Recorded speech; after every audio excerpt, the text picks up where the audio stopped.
कई पाकिस्तानी ऐसे लीडर्स गुजरे हैं जिन्होंने कहा था कि एक एक वक्त आएगा कि पाकिस्तान की हाँ और ना में फ़ैसले हुआ करेंगे। अब आपसे मेरा सवाल है कि ये हाँ और ना में कैसे फ़ैसले होंगे?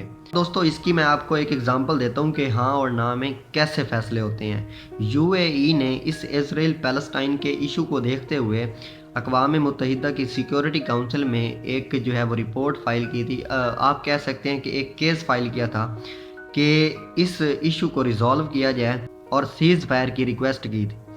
तो अमेरिका ने उस रेजोल्यूशन को वीटो कर दिया था। अब दोस्तों, सिक्योरिटी काउंसिल में 5 कंट्रीज़ हैं और उनमें एक अमेरिका भी है। तो सिक्योरिटी काउंसिल का रूल ये है कि अगर एक भी कंट्री उस रेजोल्यूशन को वीटो कर देता है ना, इसका मतलब ये होता है कि उस रेजोल्यूशन पर अमल दरामद नहीं हो सकता। तो उस रेजोल्यूशन को अमेरिका ने वीटो कर दिया था और उस पर अमल दरामद नहीं हुआ और इज़राइल अटैक करता रहा।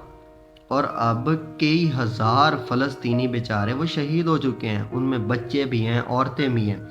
तो हाँ और ना में इस तरह से फ़ैसले होते हैं, ठीक है, कि आप पॉलिटिकली, आप इकोनॉमिकली कितने स्टेबल हैं, ठीक है।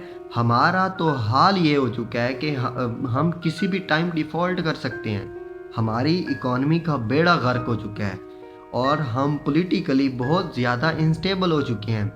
हम पहले हाइब्रिड रजीम में फॉल करते थे, अब हम अथॉरिटेरियन में आ गए हैं। पाकिस्तान में आमरीयत होने की वजह से आप कैसे इजरायली गवर्नमेंट को, जो कि इकोनॉमिकली इतनी स्टेबल है, आर्टिफिशियल इंटेलिजेंस की दुनिया में वो लोग बहुत ज़्यादा आगे निकल चुके हैं और स्पेशली इंटरनेट का दौर है और इजराइल का जो इकोनॉमिक स्ट्रक्चर है वो इसलिए स्ट्रॉन्ग है, उन्होंने इंटरनेट में बहुत ज़्यादा डेवलपमेंट्स की हैं। उनकी इंटरनेट की इनकम है वो ही उनसे ख़त्म नहीं होती। कहने का मकसद ये है कि इजराइल जो है वो इकोनॉमिकली बहुत ही ज़्यादा स्ट्रॉन्ग स्टेट है, तो आप उसका कैसे मुकाबला कर सकते हैं? अब लास्ट पे मैं यही कहूँगा कि इसका हल KFC का बाइकआउट करने से नहीं है, इसका हल हमारी पॉलिटिकल अवेयरनेस है, ठीक है। अपना कल्चर ठीक करें, अपनी सोसाइटी ठीक करें और स्पेशली अपने बच्चों को पढ़ाएं।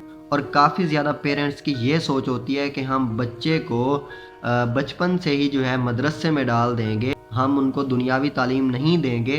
तो ये सोच भी काम ख़राब कर देती है और यही काम ख़राब हुआ है पाकिस्तान में। पहले भी आप देख रहे हैं, इंतहा पसंदी के वाक़यात देख लें, उनकी रीज़न यही है कि वालिदैन अपने बच्चों को शुरू से ही मदरसे में डाल देते हैं और वो दुनियावी तालीम को ऐसे समझते हैं जैसे ये हमको जहन्नम में लेके जाएगी।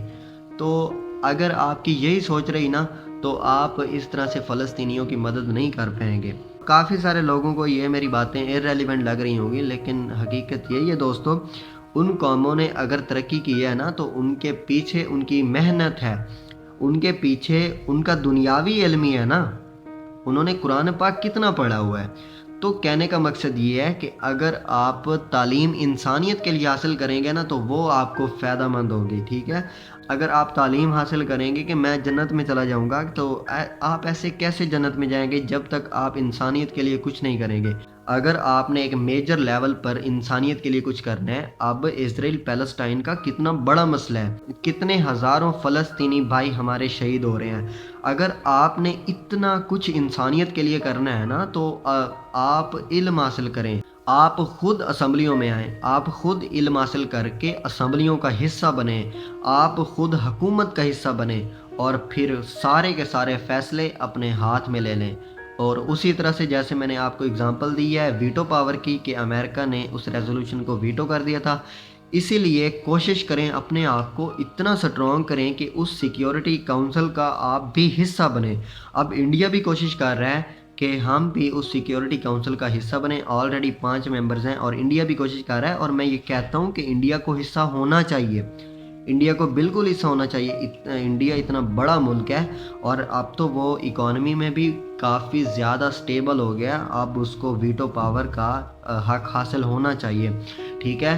तो हमें भी यही कोशिश करनी चाहिए कि हम इतने ज़्यादा स्टेबल हों, हम अपनी इकोनॉमी को स्टेबल करें। उस वक्त हम ये कह पाएंगे कि हमने इजराइल का मुकाबला करना है या हमने इंडिया का मुकाबला करना है। विदाउट इकोनॉमी मेरे ख्याल में कुछ भी नहीं है। और पिछली वीडियो में आपको मैं बता चुका हूँ कि अगर आपके पास लाखों में भी आर्मी है ना, लेकिन अगर आपकी इकॉनमी स्टेबल नहीं है तो इसका मतलब है कि आप सेव नहीं हैं। अगर अब आपने हमला भी करना है ना तो आपकी इकॉनमी ठीक होनी चाहिए। अगर इजराइल इतने दिनों से अटैक कर रहा है तो उसकी इकॉनमी इतनी स्टेबल है, इतनी स्ट्रॉन्ग है, तो वो अटैक कर रहा है ना। अगर उसकी इकॉनमी उसका साथ ना देती तो वो कैसे अटैक कर पाता। और अगर उस तरफ से देखें, अगर फ़लस्तीन की इकॉनमी इतनी स्ट्रॉन्ग होती तो इज़राइल की हिम्मत ही ना होती कि वो फ़लस्तीन के ऊपर अटैक करे। अब हमास ने तो एक बार ब्लंडर कर दिया। अच्छा, मैं एक चीज़ आपको बताता चलूँ, ये हमास ने ब्लंडर किया था। जब आपका दुश्मन आपसे कई गुना ताकतवर है तो आप उसके साथ पंगा क्यों ले रहे हैं। और हमास ने तो पंगा ले लिया। अब हमास को ये नहीं पता कि जब इज़राइल उसका काउंटर अटैक करेगा तो हमारा कितना ज़्यादा नुकसान होगा।